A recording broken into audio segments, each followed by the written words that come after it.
एक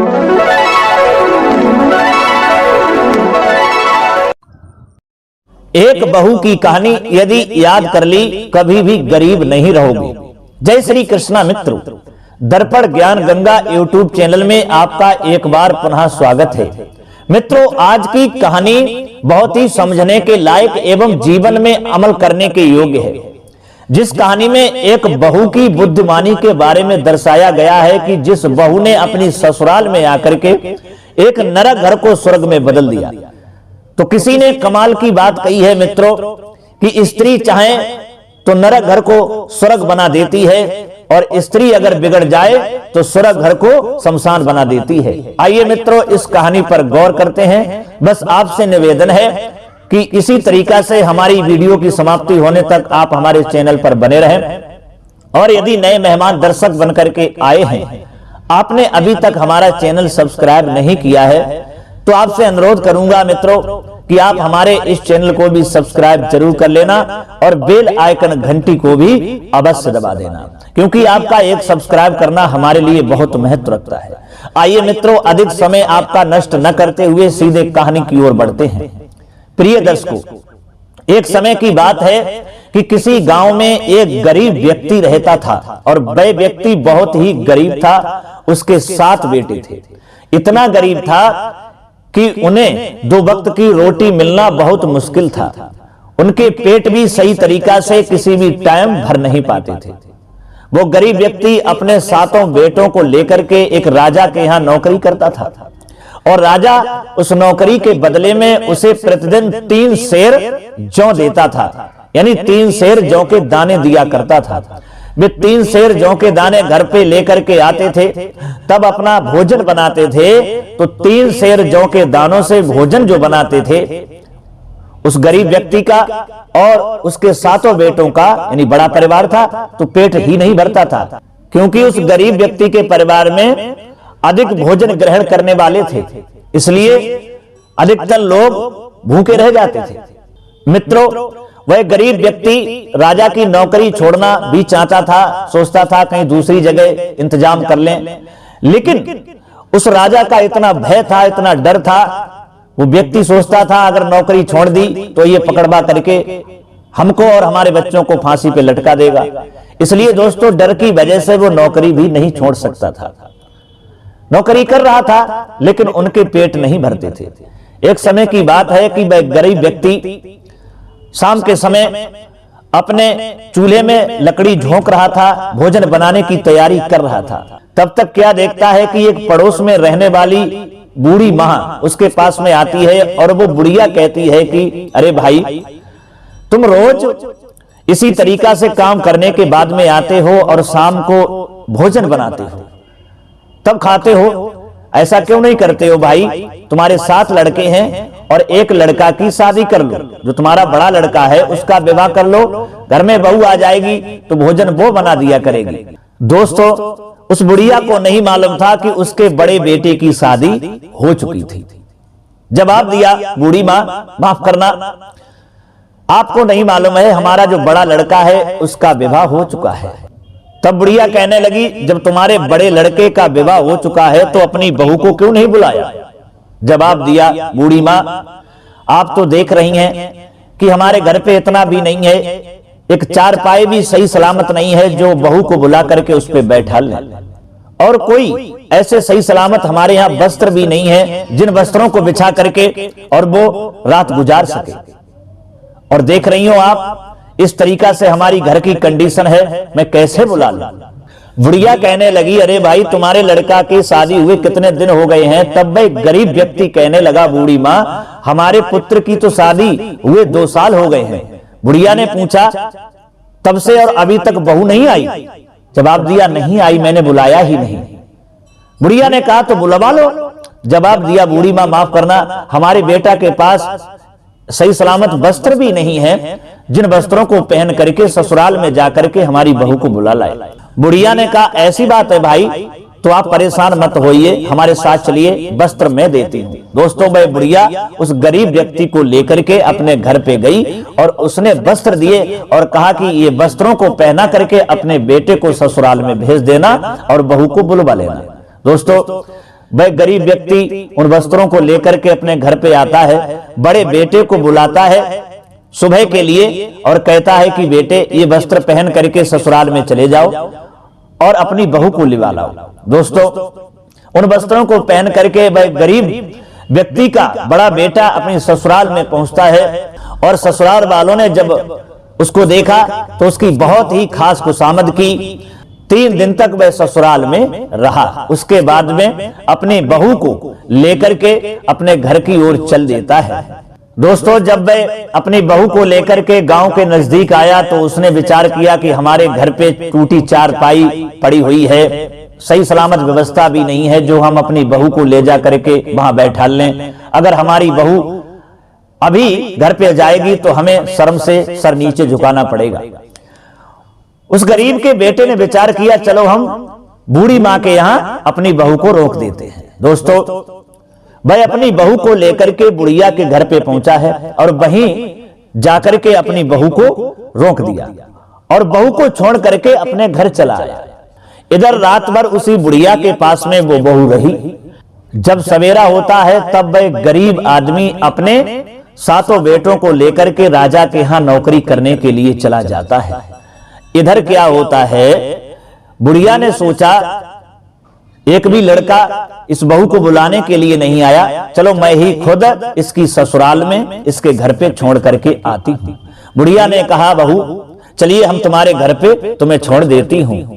बहू कहने लगी, मां एक बात हमें ये बताओ, क्या ये हमारा घर नहीं है? दोस्तों, तब उस बुढ़िया ने सारी दास्तान उस बहू को समझाई। बहू को लेकर के बुढ़िया उसके घर पे गई। जब उस बहू ने जाकर के अपने घर में देखा कि कई चूल्हे पड़े हैं और चूल्हों में राख भरी पड़ी हुई है और वो राख बिखरी हुई है, और इधर चारपाई की ओर देखा तो चारपाई टूटी नजर आई, बिस्तरों की ओर देखा तो बिस्तरों पर बहुत सारी धूल जमी हुई थी। दोस्तों, बहू ने जब अपनी ससुराल का ये नजारा देखा तो उसकी आंखों में आंसू निकल आए और रोने लगी। इधर बुढ़िया तो चली आती है, वो बहू अकेली वहीं रह गई, रोती रही। उसके बाद में बहू ने विचार किया, क्योंकि बहू बुद्धिमान थी, बहू सोचने लगी अब रोने से कुछ काम चलने वाला नहीं है, कुछ करना चाहिए। बहू ने बुद्धिमानी से काम लिया।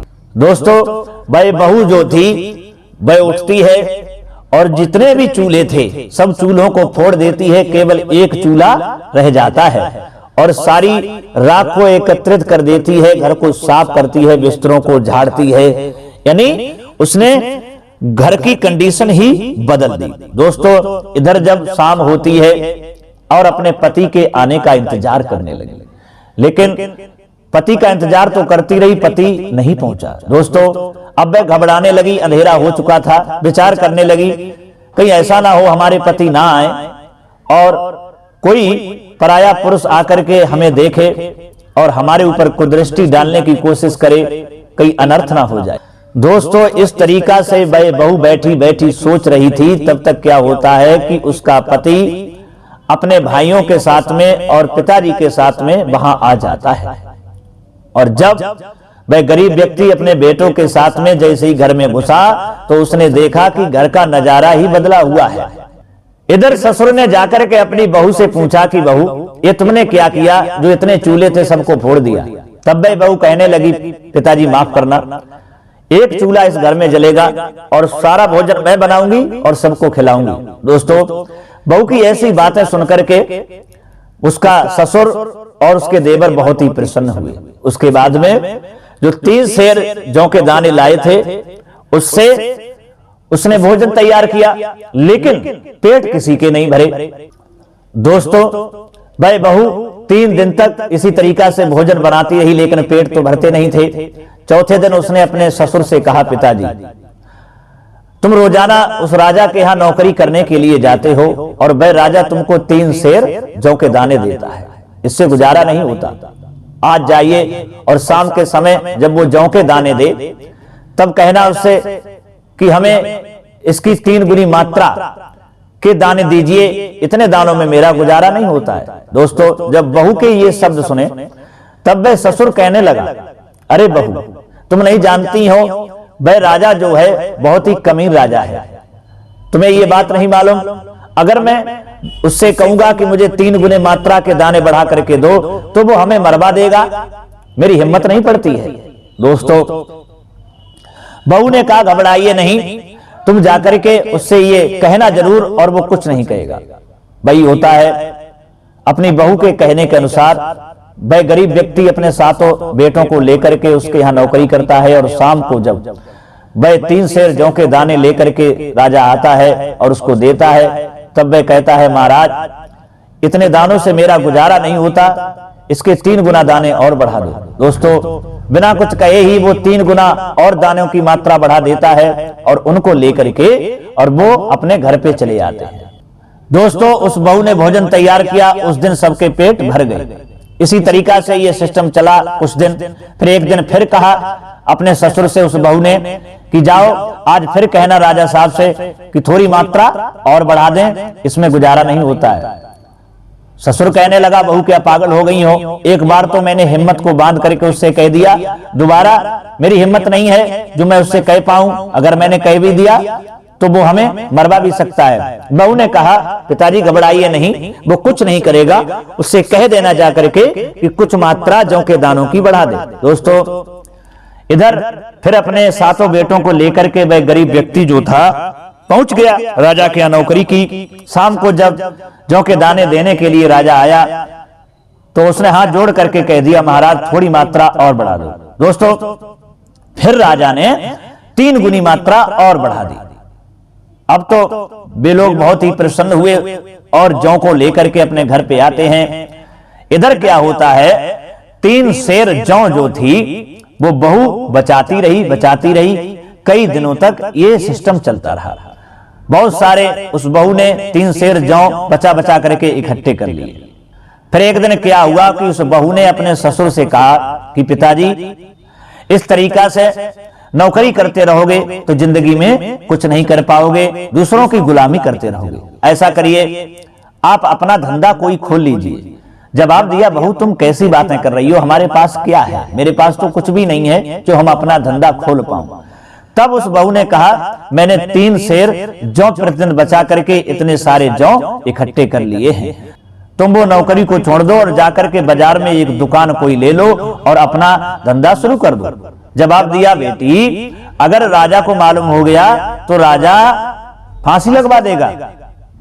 बहू कहने लगी पिताजी फिर वही बात, वो कुछ नहीं करेगा, जो मैं कह रही हूं उसको आप करिए। दोस्तों, वही हुआ, वो गरीब व्यक्ति जाता है और बाजार में उसे एक दुकान भी मिल जाती है। अगला दिन होता है, उन जौ को लेकर के अपना धंधा शुरू करता है। उस दिन तो ग्राहक कुछ कम आए और उसके बाद में ग्राहक बढ़ते हुए चले गए। दोस्तों, शाम को जब वह ससुर आता है और आकर के अपने घर पे भोजन करता है प्रेम से और रहने लगता है। दोस्तों, इधर बहू ने कहा कि आप खाली हाथ मत आया करो, कुछ ना कुछ लेकर के आया करो घर पे, कुछ ना कुछ तुम्हें जो रास्ते में मिल जाए उसको ही उठा लाया करो, खाली हाथ मत आया करो। ससुर ने कहा बहू ठीक है। अब अगला दिन हुआ, वह अपनी दुकान पर पहुंचा, 7 बेटों को लेकर के पूरे दिन दुकान पे रहा। इधर शाम को जब आया तो कुछ ना कुछ उसे मिल जाता था, वो उठा करके घर पे ले आया करता था। यानी एक कागज भी अगर उसे नजर आ जाया करता था तो वो कागज भी उठा लाया करता था। बहू क्या करती थी, उसको एक कोने में एकत्रित करने लगती थी। इसी तरीका से कुछ दिन ये चलता रहा। एक दिन क्या होता है कि उसका ससुर शाम के समय दुकान को बंद करके जब घर के लिए आ रहा था तो उसे कोई वस्तु नजर नहीं आई। अब वह सोचने लगा अगर हम कुछ लेकर के नहीं गए तो बहू हमारी नाराज होगी। प्रिय दर्शकों, तब तक क्या देखा उसने कि एक मरा हुआ सर्प पड़ा है। वह सर्प के पास में गया, सोचने लगा ये तो मरा है, अब मैं क्या ले जाऊं, चलो इसी को लिए चलते हैं। दोस्तों, उसने एक लकड़ी में मरा हुआ सर्प उठा करके घर पे ले आया। बहू ने देखा, कहने लगी पिताजी ये आप क्या ले आए, इसको क्यों ले आए? जवाब दिया बहू आपने कहा था कि कुछ ना कुछ लेकर के आया करो, खाली हाथ नहीं। अब मुझे कोई वस्तु ही नहीं मिली, केवल यही मरा हुआ पड़ा मिला, इसलिए मैं इसको ले आया। बहू ने कहा ठीक है, अब ऐसा करो इसको तुम छत के ऊपर फेंक दो। बहू ने उस सर्प को छत के ऊपर फेंकवा दिया। इधर क्या होता है कि एक दिन एक चील उस राजा की रानी का हीरों का हार उठा करके आसमान में उड़ गई थी और वो वहीं छत के ऊपर से गुजरी, उसकी नजर उस सर्प के ऊपर पड़ गई। तो दोस्तों उसने वो हीरे का हार रानी का जो था वहीं छत पे छोड़ दिया और झपट्टा मार करके सर्प को उठा करके और आसमान की ओर उड़ गई। इधर क्या हुआ, जब दोपहर के समय वो बहू अपने भीगे हुए कपड़ों को डालने के लिए, सुखाने के लिए छत के ऊपर चढ़ी तो उसकी नजर हीरों के हार पर पड़ गई। इधर उसने वो हार चुपचाप उठाया और अपनी संदूक में रख दिया।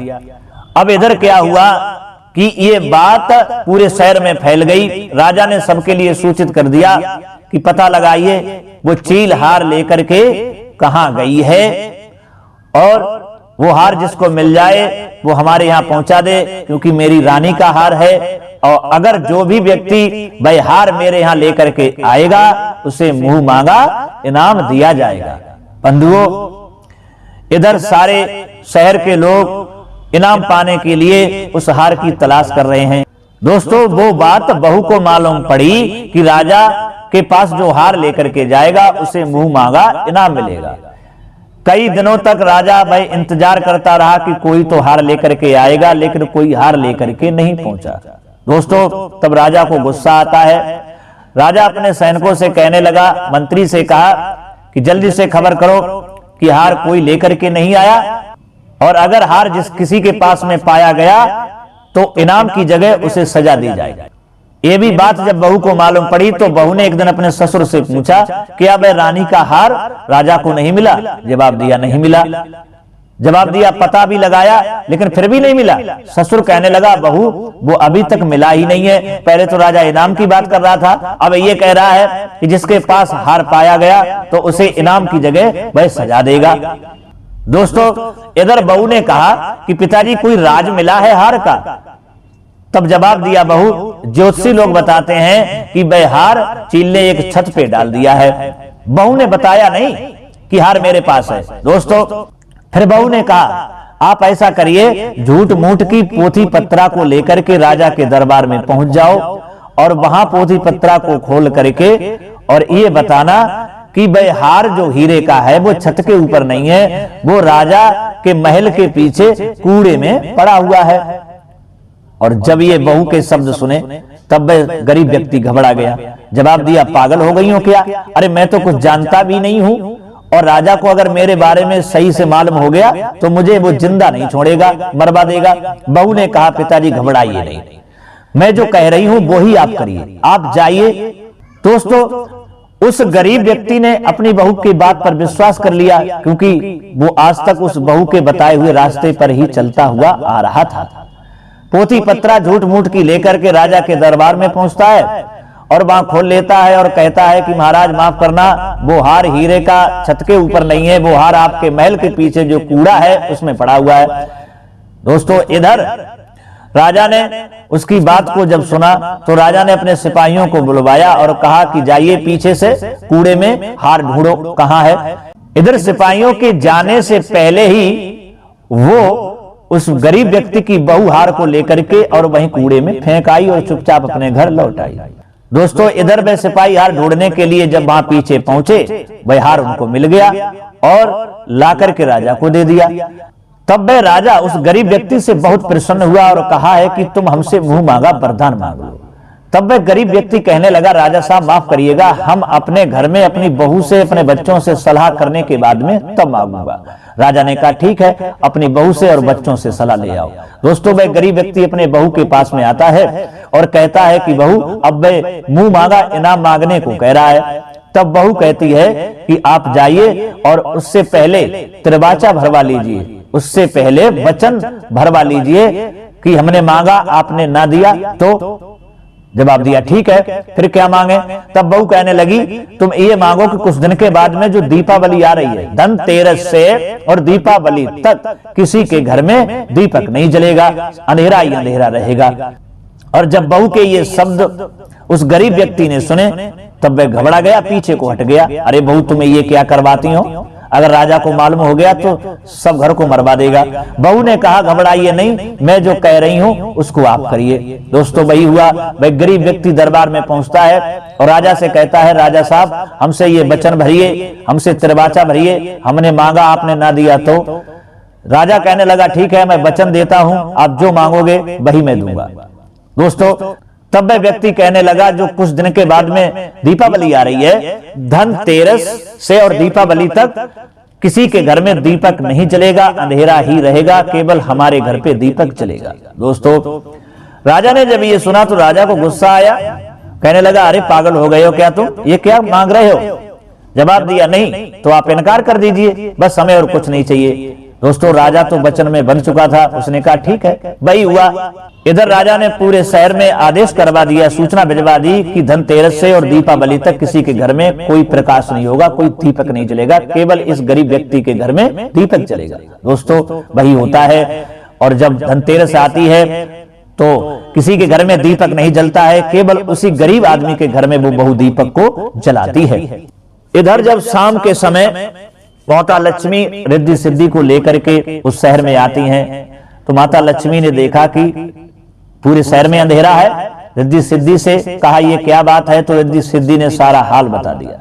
दोस्तों आपको तो मालूम है कि लक्ष्मी वहीं ठहरती है, वहीं रुकती है जहां प्रकाश होता है। अब लक्ष्मी रिद्धि सिद्धि को लेकर के और प्रकाश को उस शहर में ढूंढने लगी, क्योंकि पूरे शहर में तो अंधेरा ही अंधेरा था। प्रकाश को ढूंढती भई आगे को जब लक्ष्मी बड़ी है तो क्या देखा है कि उसी गरीब के घर में एक घी का दीपक चल रहा है। दोस्तों सब उस गरीब के घर वाले सो रहे थे, बहू भी सोने ही जा रही थी। इधर लक्ष्मी माँ जाकर के उसी के घर में बैठ जाती हैं और बहू की भी आंख लग चुकी थी। दोस्तों लक्ष्मी माँ ने क्या किया कि उसी जगह पर जो गरीब का घर था, उसी जगह पर एक बड़ा ही सुंदर मकान, बड़ा ही सुंदर घर बना करके तैयार कर दिया, जो महल के समान दिख रहा था। इधर बहू की आंख जब खुल जाती है तो बहू ने देखा, अरे हमारा ये घर इतना सुंदर। फिर उसने अपने पति और ससुर को जगाया, अपने देवरों को जगाया, और जब ये देखा तो सब प्रसन्न हुए और खुशी के आंसू सबकी आंखों में निकलने लगे। दोस्तों इस तरीका से माता लक्ष्मी ने उसका घर एक महल के समान बना दिया। इधर 3 दिन इसी तरीका से गुजर जाते हैं, दीपावली भी अंधेरे में ही हो जाती है। अब दीपावली पूरी हो गई और उसके बाद में उसने अपने ससुर को बुलाया और कहा कि अब तुम राजा के पास में चले जाओ। ससुर कहने लगा राजा के पास में जाएंगे, राजा नाराज होगा, वो हमें मरवा देगा। दोस्तों बहू ने कहा ये मैं भी जानती हूं कि राजा नाराज होगा, लेकिन आप जाइए, अब उसे मनाना भी है और उससे कहना कि अंधेरा 3 दिन के लिए इसलिए रखवाया था क्योंकि बहुत बड़ी आपत्ति आपके शहर पर आने वाली थी और वो आपत्ति अंधेरे में नहीं आई और वो आपत्ति टल गई। दोस्तों वही हुआ, वह गरीब व्यक्ति पहुंचता है राजा के पास में। राजा बहुत ही क्रोध में था, हाथ जोड़ करके कहने लगा महाराज माफ करना, इन 3 दिनों में जो अंधेरा इस शहर में रखवाया गया था, किसी के घर में दीपक नहीं जलवाया था, इसका कारण यह था कि आपके शहर पर बहुत बड़ी आपत्ति आने वाली थी और वो आपत्ति अंधेरे में नहीं आई, अंधेरे को देख करके वो चली गई, यानी टल गई।